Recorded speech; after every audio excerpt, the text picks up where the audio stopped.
kami merujuk untuk takiban pantas kada masa lepas. Nama mereka yang tarik harap diri segera. Doakan ke semua UBNI dengan baru kalau kau secara negeri yang berubah kedua.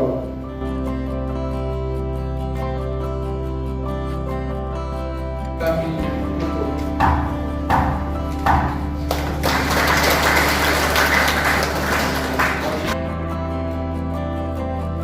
pada tahun ini ya, yang ke-44, kita sama-sama menyaksikan sangat sederhana sekali. Ini karena kita masih menghadapi COVID-19.